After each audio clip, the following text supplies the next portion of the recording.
Você sabia que a origem da igreja se dá na eternidade como parte do plano de Deus na obra da salvação e não somente depois da ressurreição em Atos dos Apóstolos? Hoje nós vamos estudar sobre a origem da igreja.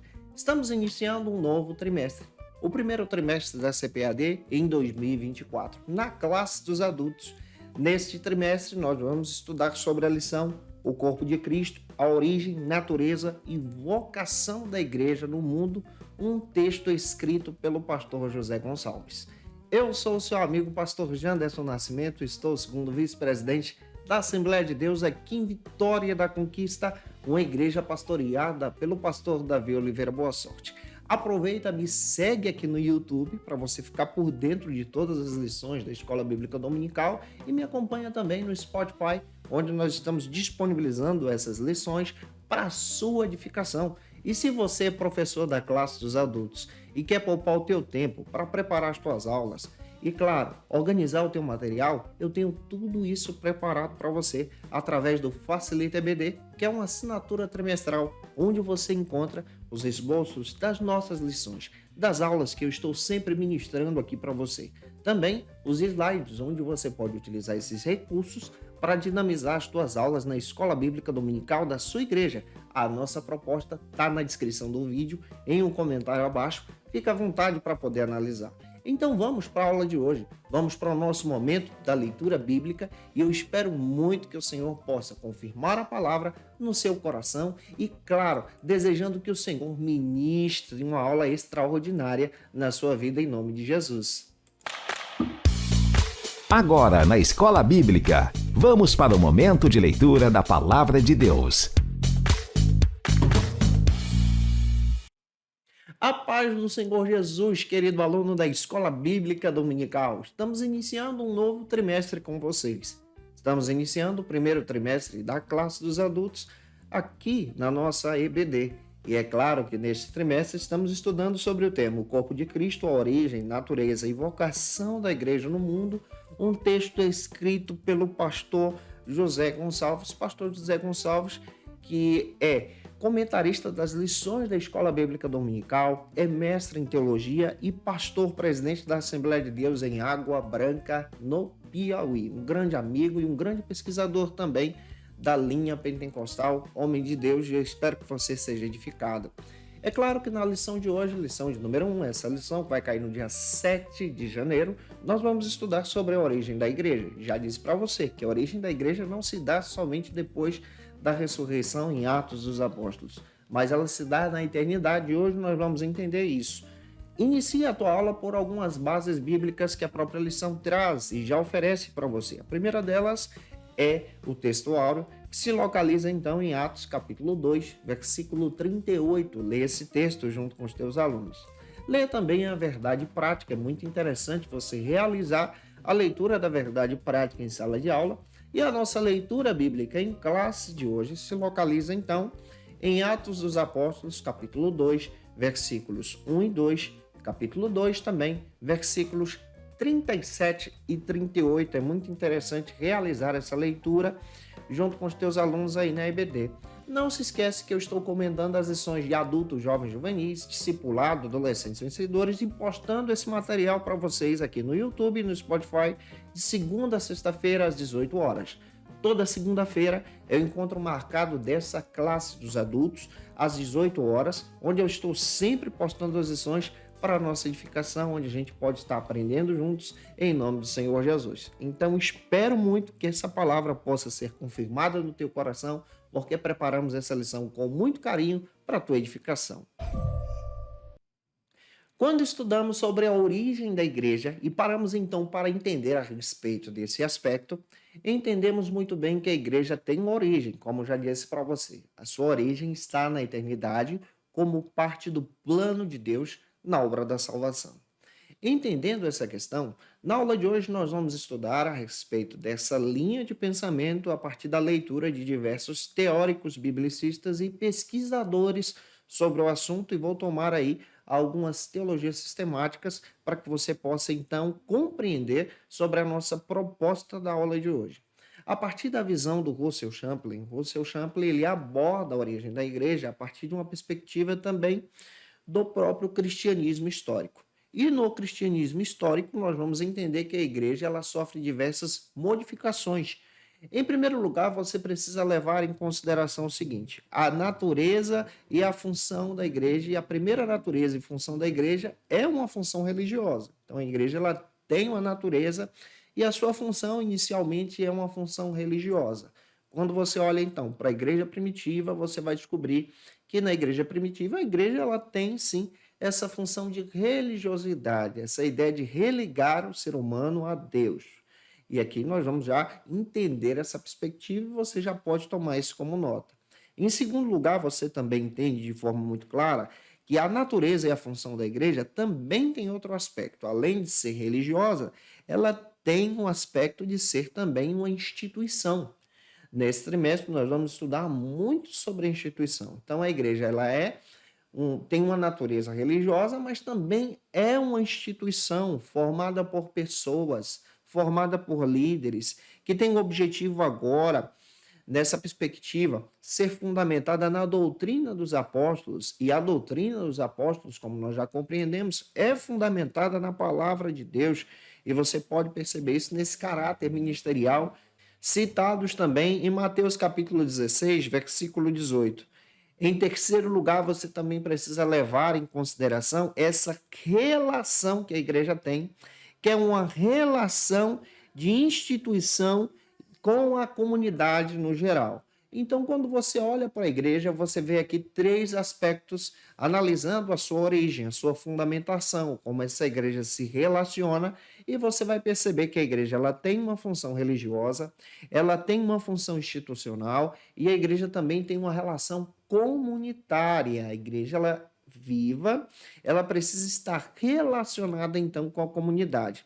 De acordo com a nossa própria declaração de fé, publicada pela editora CPAD em 2017 e organizada pelo pastor Ezequias Soares, nós professamos e ensinamos que a igreja é a Assembleia Universal dos Santos de todos os tempos, de todas as épocas, até aqueles que já estão nos céus, como aqueles que estão presentes aqui. Então, a igreja ela é formada por diversas pessoas e a fundamentação bíblica nossa está, então, em Hebreus capítulo 12, versículo 23. A igreja ela foi fundada pelo Senhor e é claro que ela está edificada no Senhor. Ela tem a sua origem na eternidade e ela é fundamentada na pessoa de Jesus. Se ela tem a sua origem na eternidade, Jesus já está lá também. Você vai perceber isso citado também em Mateus capítulo 16, versículo 18. Jesus ele é a pedra principal da igreja, porque a igreja nasce no plano de Deus. Isso está em Atos capítulo 4, versículo 11 também, você vai perceber isso. Podemos destacar também que a igreja possui alguns aspectos. E quais são os aspectos que a igreja vai possuir? A igreja ela tem a doutrina e essa doutrina é fundamentada em Jesus, a principal pedra de esquina da igreja. Isso está em Efésios capítulo 2, versículo 20. A igreja ela é também coluna e firmeza da verdade. Ela tem essa função agora de ser comunitária, mas ao mesmo tempo ser coluna e firmeza da verdade. A igreja também é uma comunidade do Senhor, além de ser uma comunidade formada por pessoas cristãs, formada por crentes. Quando nós paramos para compreender sobre o vocábulo igreja, nós entendemos essa visão de igreja geográfica, de igreja física, de igreja que está presente aqui. Mas a igreja também tem um sentido espiritual, tá? E nesse sentido espiritual, nós entendemos de forma muito clara que a igreja tem duas naturezas. Ela tem a natureza espiritual, que é invisível, e ela tem a natureza física, que é visível, que é geográfica, que é a igreja local. E vamos entender isso junto com vocês. Entendendo exatamente sobre esses conceitos, podemos destacar o seguinte. Primeiro, que a igreja invisível, ou seja, a igreja espiritual, que estamos falando para você, Ela é uma igreja que é fundamentada em Deus, tem a sua origem em Deus, nasce na eternidade. Ela é a agência de Deus na terra. Isso está em 1 de Pedro, capítulo 2, versículo 9, Efésios, capítulo 4, versículo 12. E a sua fundamentação está na glória. Outro detalhe que você descobre, que essa igreja universal, ela é formada por todos os cristãos de todas as épocas, de todos os tempos. Ela é única, é indivisível, ela é universal, ela é triunfante e ela é perfeita. Essa é a igreja espiritual. Já a igreja visível, ou seja, a igreja geográfica, a igreja local, a igreja que você faz parte em uma comunidade, uma igreja que você está vendo, que você congrega, essa igreja, ela é conhecida também como a família dos salvos, congregados como filhos e filhas do Senhor. Você vai ter uma base bíblica lá em Atos capítulo 2, versículo 47, e João capítulo 1, versículo 2 também. Essa igreja é visível, é a expressão do Senhor ou do plano de Deus no presente, no aqui e no agora. Essa igreja visível, ela é múltipla, por isso que nós vemos aí diversas denominações, porque a igreja, então, ela é múltipla. A igreja, ela está, então, trabalhando em uma militância, ela é militante, ela sempre está em batalha, sempre está em guerra, com o objetivo, então, de vencer as obras do inimigo e resgatar vidas para Cristo. As propostas dessa igreja que é visível, a igreja que você faz parte, que nós vamos estudar nesse trimestre, são propostas extraordinárias. A primeira proposta é liturgia. O que a liturgia faz? Cultuar a Deus. A igreja serve para cultuar a Deus. A segunda proposta da igreja é a didascalia. O que é didascalia? Uma palavra grega que traz essa ideia, então, de edificar os membros. Outra proposta que a igreja vai possuir é o querigma, uma palavra grega que traz essa ideia de evangelizar aqueles que estão perdidos. Outra proposta que a igreja também tem, e essa é clara, é a diaconia. Esse termo já traz essa ideia de servir. Então, a igreja, ela serve e atende a comunidade. Deus deu para a igreja visível, a igreja do presente, a igreja do aqui e agora, algumas coisas. O que é que Deus deu? Deus deu um manual, Deus deu a Bíblia para nos orientar, para crescermos, para afirmarmos então em Cristo a nossa fé. Deus também deu para a igreja ministérios, por exemplo, Deus deu apóstolos, pastores, bispos, presbíteros, diáconos, líderes, conforme está escrito em Efésios capítulo 4, versículo 11. Deus também deu para a igreja ordenanças. Em algumas instituições, você vai ver sendo chamado de sacramentos. Nós não trabalhamos com a palavra sacramento, porque essa ideia de sacramento é um objetivo de realizar para obter a salvação. E a nossa crença na salvação, de acordo com a visão pentecostal e protestante, é fundamentada na fé somente em Jesus. Então, nós acreditamos nas ordens de Jesus, nas ordenanças. Deus deu o que para a igreja como ordenança? Ceia, batismo, separação também de novos líderes. Isso é a ordenança que a igreja tem. A igreja também recebe da parte de Deus dons espirituais para que essa igreja, então, seja dinâmica e cresça avançando na fé. Já deu para entender que hoje nós vamos estudar muito sobre as ferramentas da igreja, vamos entender sobre a igreja espiritual, igreja física, que é a igreja local, igreja visível, igreja espiritual, que é a igreja ligada na eternidade, que nós também precisamos fazer parte. Você também precisa fazer parte e eu espero muito que o Senhor confirme essa palavra no seu coração. Você que está chegando por aqui pela primeira vez, estamos iniciando o trimestre com você. Se você pode, deixa aqui teu comentário nessa lição. Coloque aí de onde você está me assistindo, o nome da tua cidade, da igreja que você congrega. Eu quero saber onde essa aula está alcançando você no Brasil ou fora do Brasil também. Desejando a você a paz do Senhor Jesus. A nossa aula de hoje está só começando e eu espero muito que o Senhor venha te edificar e que você venha fazer diversas anotações. E se você quiser poupar o teu tempo para fazer isso, está disponível esse material para você, para quem se torna assinante no Facilita EBD, no link na descrição desse vídeo. Vamos então para o primeiro ponto da lição. No primeiro ponto, nós vamos trabalhar sobre o seguinte argumento: o povo de Deus na Bíblia e na história. Que Deus edifique você pela palavra de hoje, em nome de Jesus.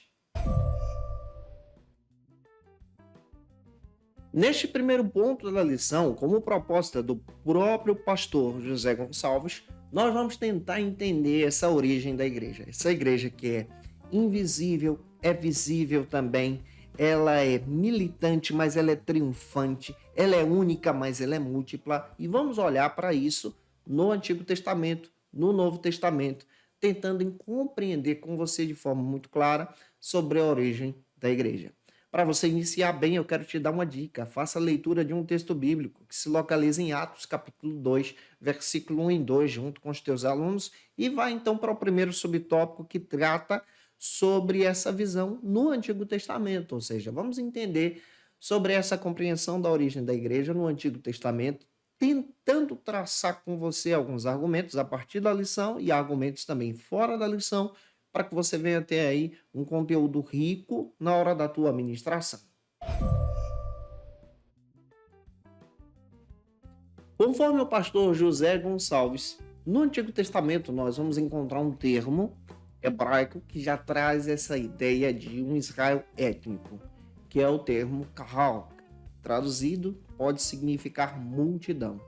E essa ideia também já se aplica exatamente a essa multidão, ou seja, a nação de Israel, que tem o objetivo de cultuar a Deus.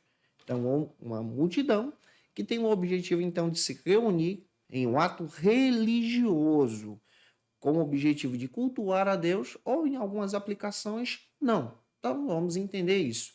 No Antigo Testamento, você já encontra Israel, que tem o objetivo de adorar a Deus. De acordo com a Septuaginta, você vai encontrar, então, a correspondente para Kahal, que é eclésia. Já no Novo Testamento, nós entendemos sobre o significado da palavra eclésia, que já traz essa ideia de igreja. Nesse sentido religioso do termo kahal, você vai compreender que esse termo está ligado também a uma multidão que se envolve com o objetivo de religiosidade a Adonai, ou seja, a Yahvé, ao Deus de Israel. Você vai perceber isso lá em Êxodo, capítulo 19, versículos 5 e 6. Vale a pena você perceber esse texto, ler esse texto junto com os teus alunos em sala de aula, quando Israel se reúne para ouvir Deus falar no cume do Monte Sinai de forma extraordinária.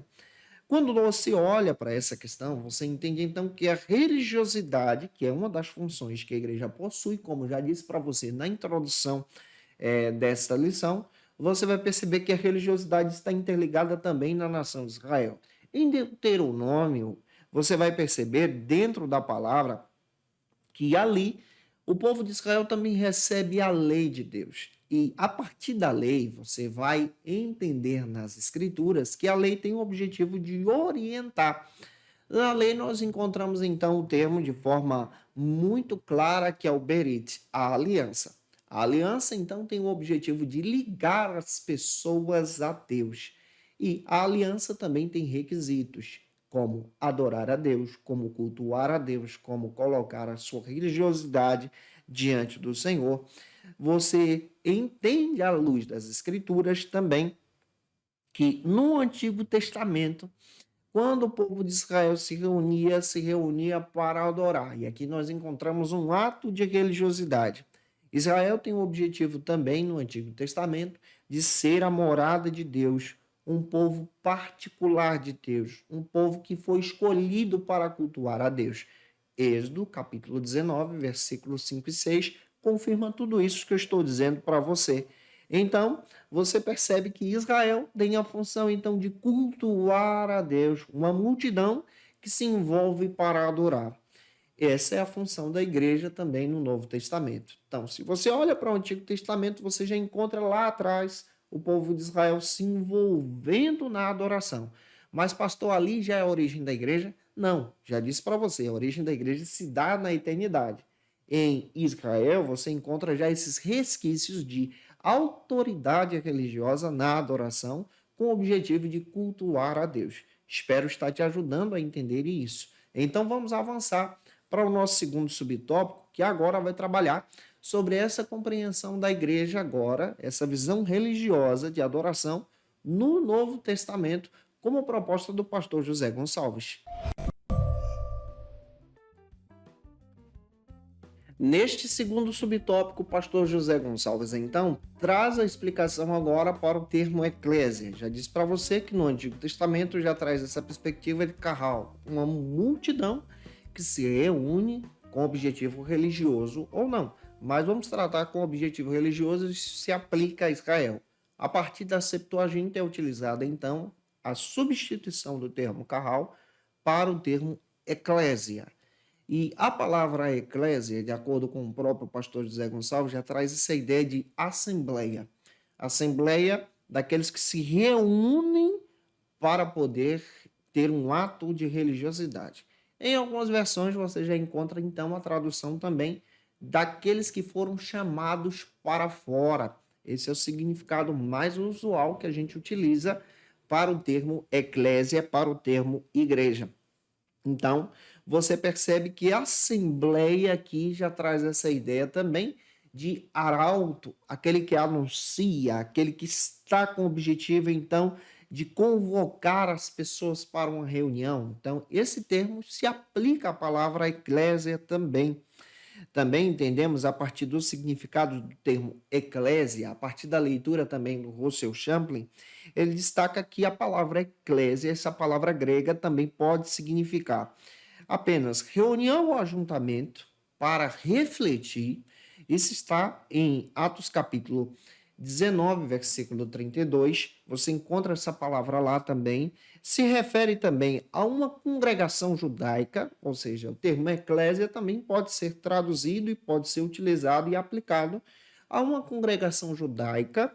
Você vai perceber isso, e isso está citado também em Atos capítulo 7, versículo 38, onde as pessoas se reuniam ali. A palavra eclésia também se aplica à igreja cristã, ou seja, a igreja que nós fazemos parte. Isso está também em 1 Coríntios capítulo 11, versículo 18, e ela é usada também como uma congregação da totalidade dos crentes em qualquer lugar. Então, você vai perceber que esse termo eclésia se aplica de forma mais usual à igreja cristã também. Isso está em Atos capítulo 5, versículo 11. Também é aplicado esse termo, eclésia, à igreja universal, à igreja invisível, mas ao mesmo tempo também à igreja visível, à igreja local que você faz parte, que acredita em Jesus como nosso Senhor e Salvador. Portanto, esse termo eclésia, ele é mais trabalhado hoje em dia, a aplicação da igreja cristã.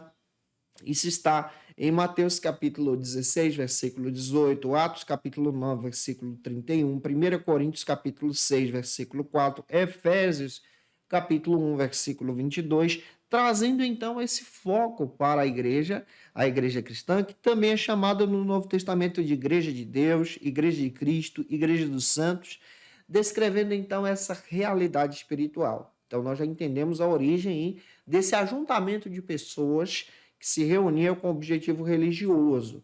E essa origem tem no Antigo Testamento e está também no Novo Testamento. Mas a origem da igreja no original, no sentido mais espiritual, nasce no plano de Deus na eternidade, como estamos trabalhando com você. Em terceiro lugar, vamos então avançar para o terceiro subtópico, que trata então nesse primeiro ponto sobre essa origem da igreja também, na história cristã, como é que essa origem se dá no decorrer da história cristã, da história da própria teologia cristã também.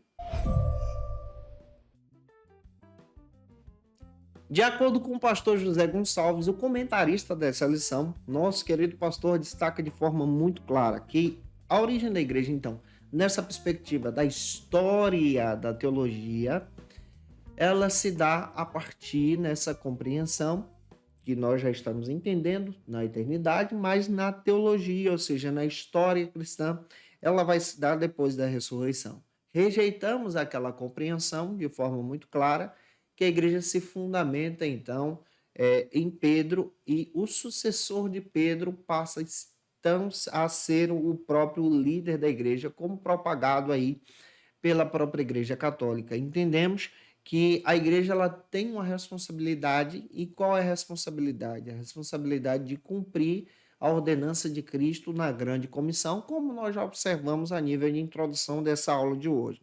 Segundo Russell Champlin, ele destaca que a partir da era medieval a palavra igreja passou a ser essencialmente usada de forma hierárquica para trabalhar, então, essa perspectiva dos sacramentos e essa perspectiva dos sacramentos como fundamento propagado, então, pela Igreja Católica. A palavra sacramento já traz essa ideia de ser algo mediador, nesse sentido, então, de trazer com o objetivo de troca para obter a salvação. Não trabalhamos essa perspectiva, mas estamos, então, descrevendo isso para que você tenha um entendimento histórico também sobre o assunto. Também entendemos que a igreja, na história, então, ela se fortalece como instituição, ela se torna muito grande e ela passa agora a ter aspectos litúrgicos.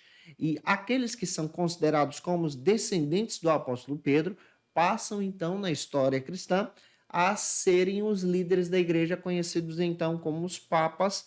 E nessa perspectiva, nós vamos entender que a partir da reforma protestante, isso então é quebrado e nós nos tornamos então protestantes. Na reforma protestante, nós vamos entender que foi reivindicado aquilo que se perdeu na história sobre essa compreensão da pregação do evangelho, da vida pela fé em Cristo Jesus, mediante essa salvação diante do Senhor, por influência de diversos reformadores. E a doutrina fundamental da reforma protestante é a palavra de Deus, Cristo, a fé, a glória de Deus. E você vai perceber que essas perspectivas, então, apontam para a salvação em Jesus. Então, você percebe no decorrer da história como a igreja vai se fundamentando, como a igreja também se fragmenta, como a igreja também tenta crescer, como a igreja, então, vai tendo essa vivência e vai se estabelecendo, tanto na reforma como pós-reforma também.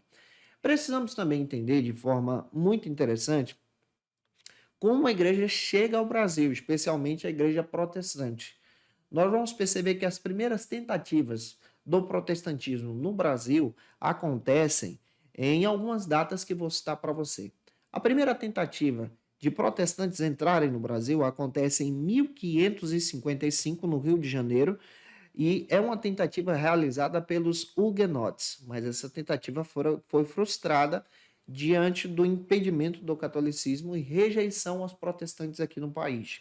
A segunda tentativa ela vai se dar entre os anos de 1630 a 1645 e ela vai acontecer em Pernambuco pelos holandeses. Você vai perceber a influência muito forte dos holandeses em Pernambuco ao ponto de estabelecerem-se ali, e é tão interessante também que tenta se estabelecer ali também essa visão protestante, mas ela é rejeitada e perseguida também pela Igreja Católica. Porém, com a abertura do Tratado dos Portos de Comércio em 1808, então há uma abertura para o recebimento de outras religiosidades das outras nações no Tratado de Comércio.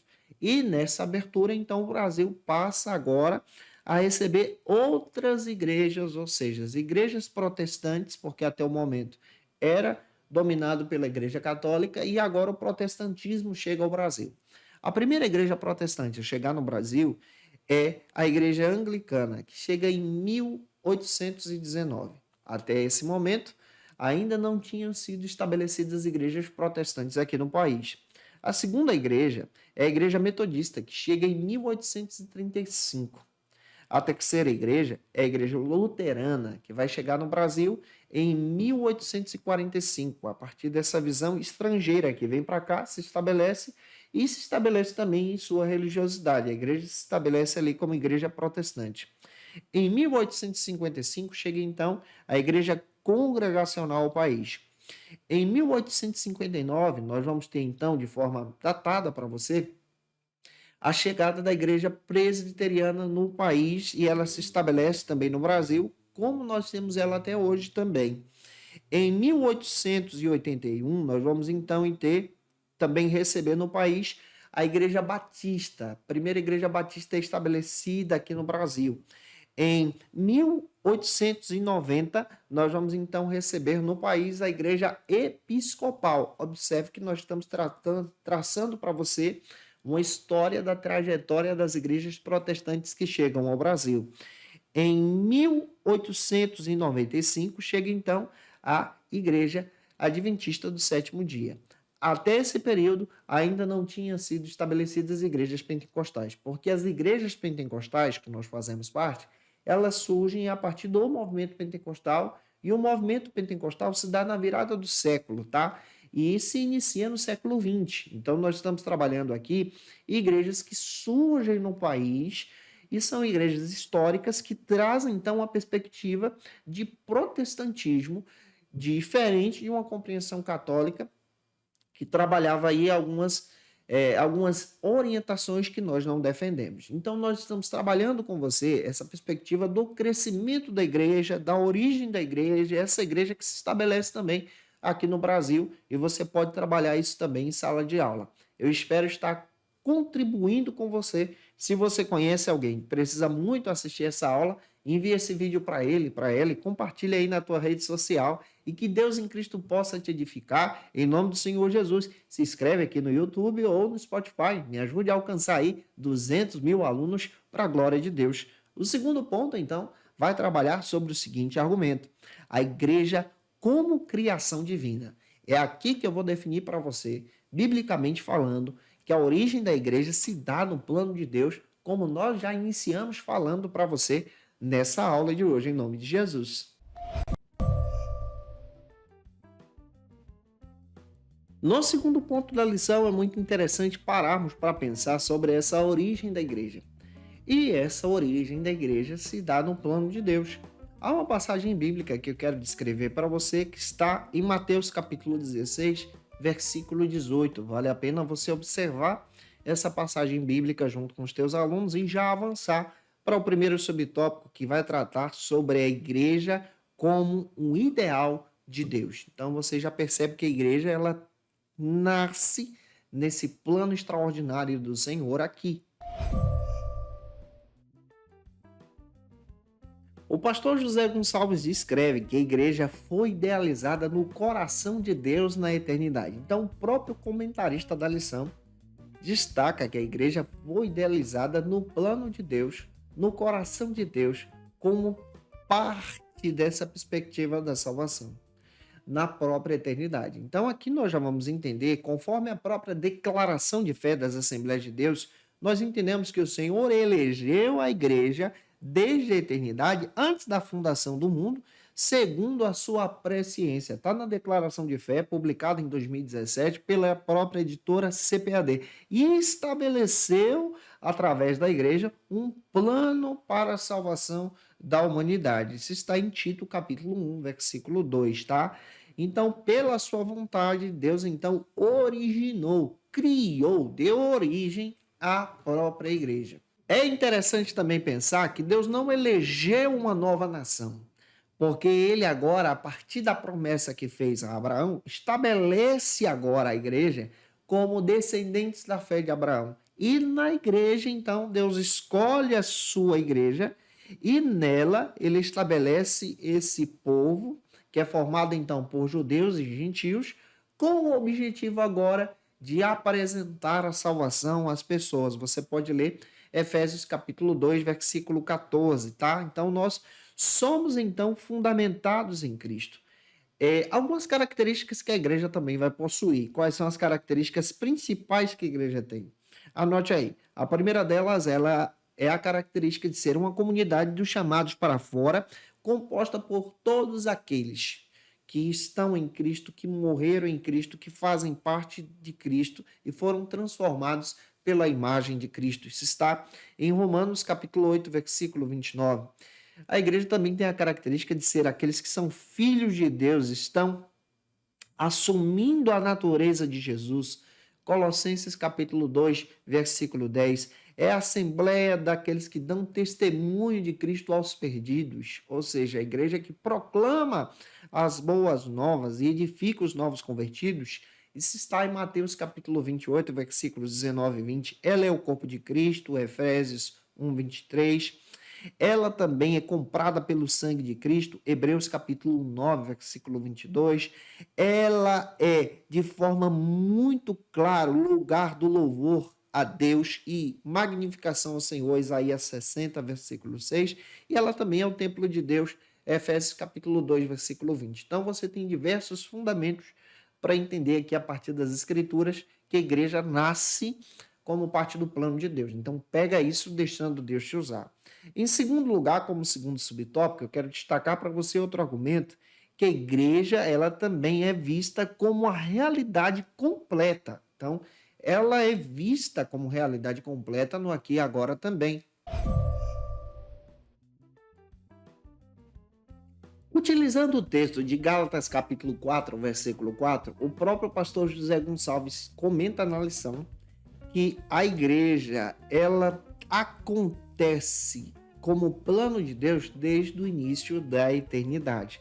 E você vai perceber também que ela é estabelecida como projeto de Deus nesse plano da salvação. Champlin chega a comentar o seguinte sobre o destino final da igreja, apontando que a vida eterna é aguardada ou preparada para os salvos. Isso está em Efésios capítulo 1, versículo 4, como plano de Deus. Então, faz parte desse plano e projeto. Pois a igreja foi estabelecida no mundo para proclamar as boas novas e alcançar vidas para Cristo, anunciando então essa obra tremenda da salvação. Existem 4 prioridades principais do crescimento da igreja de Cristo, essa igreja que é fundamentada em Jesus. Primeiro, a igreja ela deve ser fundamentada no crescimento que visa a maturidade. Então, se essa igreja está fundamentada em Jesus, ela vai visar agora um crescimento que visa a maturidade. Você precisa crescer de forma madura, sendo um cristão também na igreja. Você, como cristão, você faz parte dessa igreja, você é a igreja. Em outras lições nós vamos explicar isso para você. Segundo, nós precisamos também entender que a igreja ela visa um crescimento que visa incorporação. Você precisa estar envolvido na igreja. A igreja é conhecida como corpo, como família, como parte desse plano de Deus, em comunhão, em coinonia. E a igreja também visa um crescimento sistemático e bíblico. Ela visa esse estudo da palavra, esse crescimento, então, na escola bíblica dominical, onde nós estamos reunidos, então, para entender a palavra de Deus. Quarto, a igreja também visa um crescimento numérico, como plano de Deus. Então, você percebe que a igreja cresce porque Deus é aquele que traça o caminho do discipulado.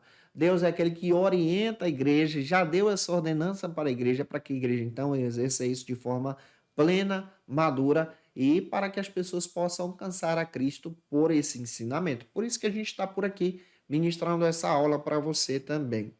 E avançando em terceiro lugar, como terceiro subtópico, espero que a aula esteja uma bênção para você também.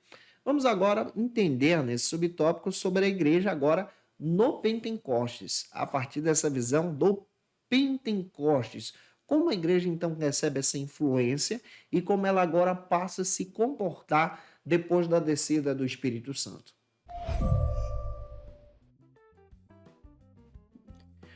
Como já trabalhamos com vocês, você entende a partir da leitura do pastor José Gonçalves que a igreja ela nasce na espiritualidade em uma perspectiva eterna agora no reino de Deus, na glória, na eternidade. Isso está citado em diversas passagens que descrevemos para você como parte do plano da eternidade, e uma delas está em Efésios 1:4, Gálatas 4:4, você pode ler esse texto com os teus alunos.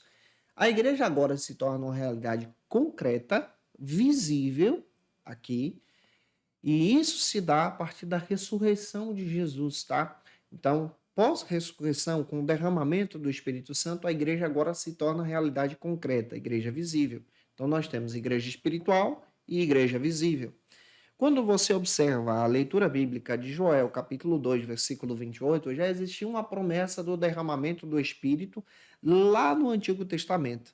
E esse derramamento é manifestado a partir da glória de Cristo, da vontade de Cristo sobre a igreja. E essa bênção, então, se cumpre sobre a igreja como ato da revelação de Deus. Você vai perceber isso sendo citado em diversas passagens bíblicas no Novo Testamento, nos Evangelhos. Algumas delas eu vou citar.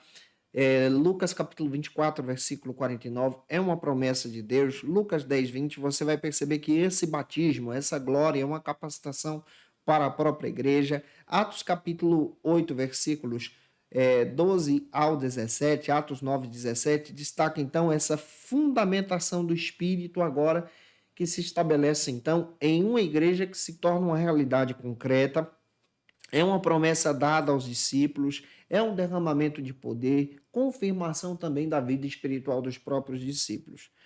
Quando nós paramos para entender sobre o pentecostalismo brasileiro ou sobre as ondas do pentecostalismo, você vai perceber que a partir do século XX há então uma grande diferença e a influência do pentecostalismo sobre a vida da igreja, sobre esse derramar da igreja. E hoje nós temos diversas denominações pentecostais. De acordo com Leonildo Silveira Campos, doutor Leonildo Silveira Campos, ele descreve que no Brasil há uma diversidade de igrejas pentecostais e no Brasil nós vamos encontrar algumas ondas de avivamentos. Essas ondas de avivamentos são conhecidas então como ondas do pentecostalismo brasileiro. A primeira onda do avivamento no pentecostalismo brasileiro, aqui no Brasil, acontece a partir de 1910 e vai até 1940, e essa primeira onda é conhecida como pentecostalismo clássico. Quem faz parte dessas primeiras denominações aqui no Brasil? Surgem, então, as denominações cristãs no Brasil, que vem para cá em 1910, a partir do Luiz de Francescone, e surge também a Assembleia de Deus. Nós vamos ter a Assembleia de Deus a partir de 18 de junho de 1911. Então, a Assembleia de Deus ela faz parte dessa compreensão do pentecostalismo clássico. O que o pentecostalismo clássico defende? Ele defende a ênfase do padrão quádruplo. O que é isso? Fundamentado em Jesus, descrevendo que Jesus salva, cura, batiza, em breve voltará. Então você vai perceber que essa perspectiva é fundamentada nesse pentecostalismo. Hoje a Assembleia de Deus, ela faz parte do pentecostalismo clássico aqui e traz essa evidência sobre o batismo com o Espírito Santo, com a evidência do falar em línguas. Faz parte então da nossa característica. A segunda onda de avivamento que acontece no pentecostalismo brasileiro vai acontecer a partir da década de 50, de acordo com o doutor Leonildo Silveira Campos. E quem surge no Brasil como denominações evangélicas e igrejas visíveis que são influenciadas a partir desses avivamentos? Nós vamos ter a primeira, que é a Igreja Quadrangular, que surge em 1951. Depois nós vamos ter a Igreja Brasil para Cristo, em 1955. Depois nós vamos ter a Deus é Amor, em 1962. E essas igrejas, então, do pentecostalismo de segunda onda, tem uma ênfase. Qual a ênfase dessas igrejas? A cura divina. A cura divina passa a ser a pregação dessas igrejas. E é uma ênfase muito forte propagada hoje na Deus é Amor também. Os nossos irmãos da Deus é Amor propagam essa ênfase. Aqui você vai ver um rompimento com o pentecostalismo clássico, que sai da Assembleia de Deus, mas agora surgem outras denominações com a ênfase da cura divina. A terceira onda do pentecostalismo que acontece no Brasil é conhecido agora como o novo pentecostalismo ou pentecostalismo neopentecostal. Quais são as denominações que vão surgir agora? Igreja Nova Vida, 1960. Igreja Universal do Reino de Deus, ela vai surgir em 1977. Nós vamos ter também Igreja Internacional da Graça de Deus, em 1980. Nós vamos ter a Igreja Cristo Vive, em 1986. Nós vamos ter a Comunidade Evangélica Sara Nossa Terra, em 1976. Nós vamos ter também a Igreja Comunidade da Graça, em 1979. Nós vamos ter a Igreja Renascer em Cristo, em 1986. Igreja Mundial do Poder de Deus, que surge em 1998. E essas igrejas agora têm uma ênfase muito forte no neopentecostalismo brasileiro, ou pentecostalismo anônimo. São igrejas aí que vão surgir agora com outra visão, essa visão midiática, mas ao mesmo tempo com a teologia da prosperidade e a confissão positiva. Então você percebe aí essa expansão da igreja visível no Brasil, e essa expansão vai se dando, vai se espalhando, e você percebe também que há diversas denominações. A partir de 2000 para cá, você vai encontrar também outra onda, que é conhecida agora como as igrejas emergentes, as igrejas que vão surgir como comunidades, com o objetivo, então, de propagar agora uma visão totalmente independente do pentecostalismo clássico que nós defendemos. Então, você já deu para entender agora como essa igreja ela se torna múltipla, ela vai crescendo, vai se desenvolvendo no decorrer da história, e nesse trimestre a gente vai trabalhar muito sobre isso, tá? E em terceiro e último lugar, como terceiro ponto da lição, nós vamos trabalhar agora sobre o seguinte argumento: a igreja como uma comunidade de salvos. Para entender sobre isso e deixa Deus te usar na escola bíblica dominical da sua igreja. Se eu estou te ajudando, deixa o like aí para me ajudar também. Neste terceiro ponto, você já deu para entender de forma muito clara que a igreja ela é espiritual, ela nasce de forma especial no plano de Deus, na obra da salvação na eternidade, mas a igreja também é visível, como concreta. Como concreta, ela vai surgir a partir de uma forma muito clara, depois da ressurreição, na descida do Espírito Santo sobre a igreja, sobre os discípulos que estavam reunidos no cenáculo. É importante você ler uma passagem bíblica com os teus alunos que está em Atos capítulo 2, versículos 37 e 38 e avançar para o primeiro subtópico que vai tratar agora sobre o seguinte argumento: regenerados pelo sangue de Cristo. Como proposta do pastor José Gonçalves, nós entendemos que a igreja ela é formada por pessoas regeneradas mediante a fé no sangue de Jesus. No Brasil, você já compreendeu de forma histórica, porque eu só pincelei isso para você por alto, sobre as origens das igrejas históricas e protestantes, desde o Tratado dos Portos aqui no país, e também as origens das igrejas pentecostais, as igrejas mais tradicionais, depois do século XX para cá, como ondas do pentecostalismo brasileiro, como proposta aí do doutor Leonildo Silveira Campos. Você vai perceber de forma muito especial que as igrejas em si, elas são múltiplas, e essas igrejas múltiplas fazem parte então do corpo de Cristo, comunidade de pessoas salvas em Jesus. A declaração de fé das Assembleias de Deus, ela trata agora algo interessante, que a igreja ela é formada por pessoas salvas que foram resgatadas por Cristo mediante a fé, e essas pessoas salvas então fazem parte agora do corpo de Cristo. A verdadeira igreja ela é constituída por fiéis de todas as eras, de todos os lugares que aceitaram Jesus como seu Salvador. Você tem fundamentação bíblica e fazem parte do mesmo corpo. Isso está em Romanos 12:5.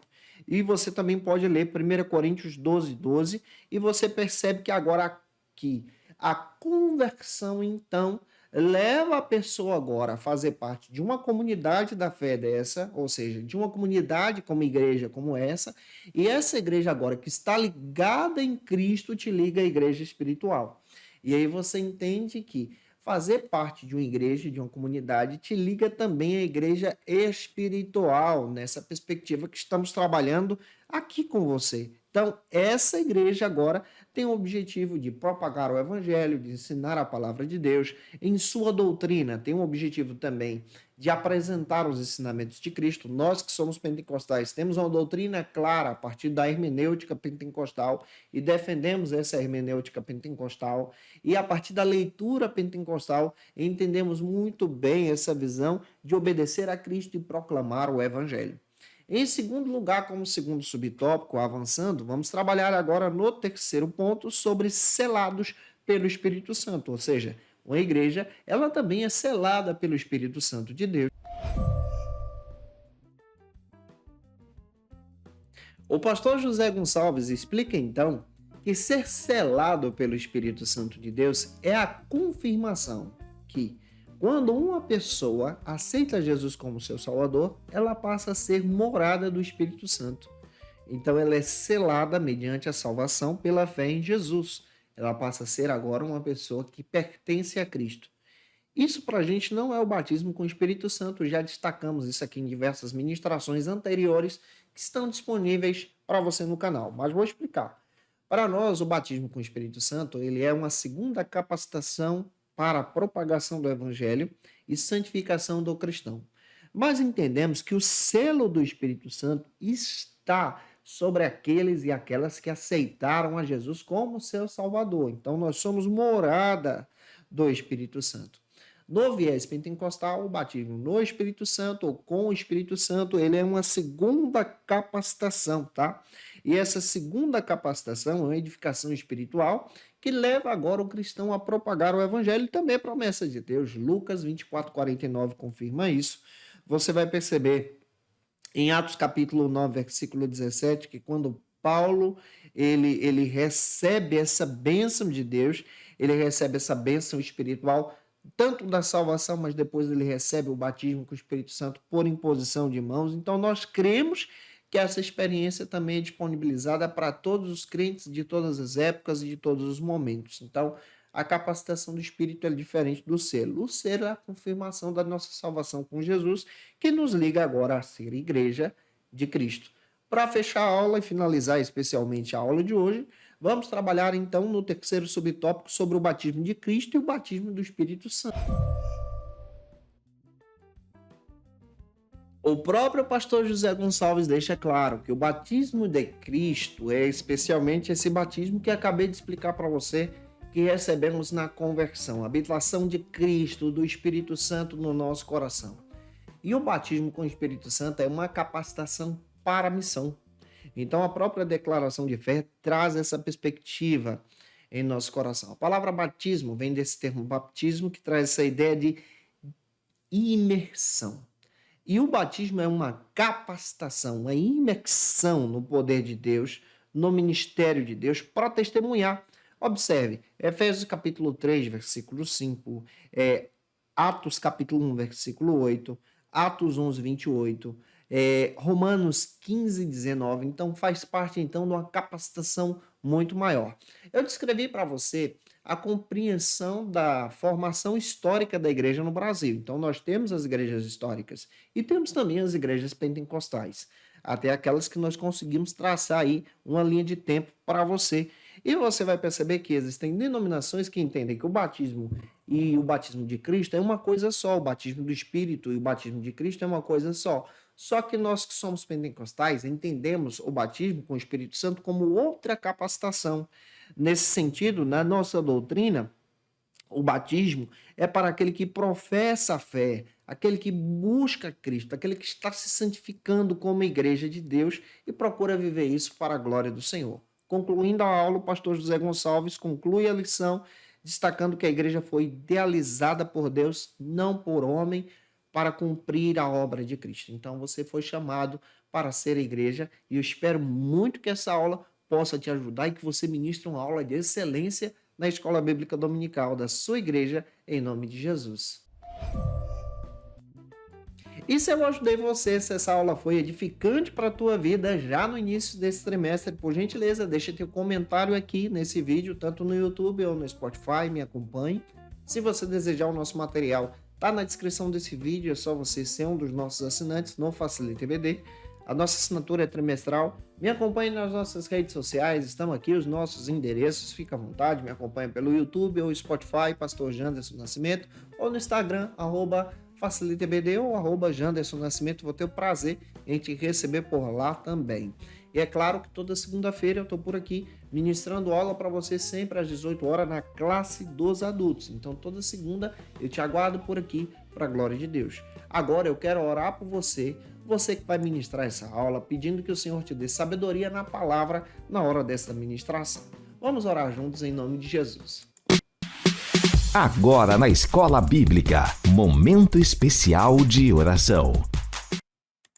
Senhor, em nome de Jesus eu quero orar junto com teu servo e com a tua serva, nossas irmãs e irmãos que vão ministrar essa aula. Pai, usa os teus filhos no início desse trimestre. Senhor, edifica as escolas bíblicas dominicais. Usa os teus servos ministrando essa lição de forma muito poderosa, edificante para o coração da tua igreja. Assim, Senhor, nós oramos, pedindo que o Senhor dê sabedoria para o teu filho, dê paz para o teu filho, dê sabedoria para a tua filha também. E ajude o Senhor com coragem a ministrar sobre a tua igreja que é preciosa. Senhor, nós oramos e te agradecemos por tudo, em nome de Jesus. Amém. Para aprofundar os seus conhecimentos, confira as dicas de leitura da aula de hoje. E como dica de leitura, eu quero apresentar para você esse texto. Olha só, O Corpo de Cristo, do pastor José Gonçalves, material sensacional da editora CPAD. Vale a pena você buscar esse material como ferramenta para você nesse trimestre. Quero indicar para você a Declaração de Fé das Assembleias de Deus. Você vai usar muito esse material nesse trimestre, junto com os teus alunos, para que você possa crescer em sala de aula. Também como dica de leitura, quero indicar a nossa Teologia Pentecostal da editora CPAD, organizada aí pelo Antônio Gilberto, Claudiano de Andrade, Ciro Zibordi, Helena Cabral, Elinaldo Novato, Ezequiel Soares, Jeremias Couto, Severino Pedro da Silva e o Wagner Gapi. Textão, vale a pena você buscar. Também vou utilizar esse texto da editora Cultura Cristã, do Luiz Berkoff, um material sensacional que te traz outras perspectivas sobre a doutrina da igreja, e vamos tentar linkar isso com você. Indico também Teologia Sistemática e Exaustiva do Iron Gruden, editora Vida Nova. Essa minha edição aqui é de 1999. Esses materiais podem te ajudar e você encontra todos eles aí no site. Que Deus te edifique e te abençoe.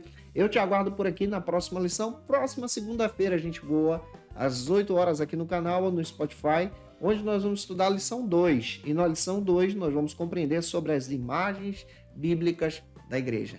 Um beijo no teu coração e até a próxima semana, até a próxima segunda-feira, se Deus quiser.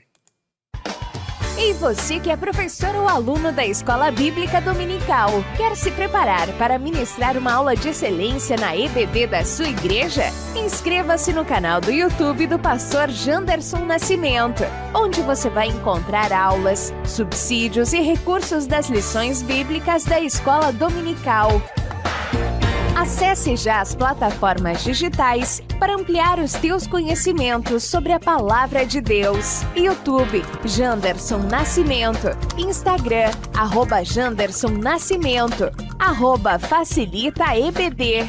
facilitaebd.com.br. Conheça o Facilita EBD. Acesse já facilitaebd.com.br.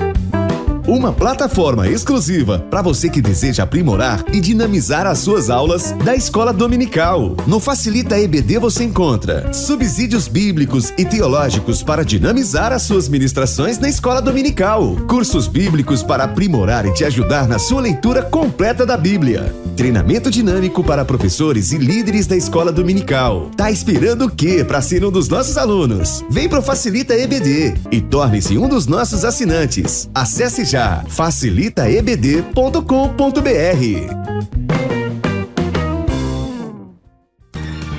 Quer se preparar ministerialmente? Faça Teologia na FATECBA. Básico e bacharelado em Teologia. Cursos reconhecidos pela CEADEB e CGADB. Aulas presenciais com professores qualificados. Todas as segundas-feiras às 19 horas. Venha nos conhecer. Nosso endereço é na Assembleia de Deus, ADVIC, Avenida Serrinha, Bairro Brasil, Vitória da Conquista. Matrículas abertas. WhatsApp 77 98841 5838.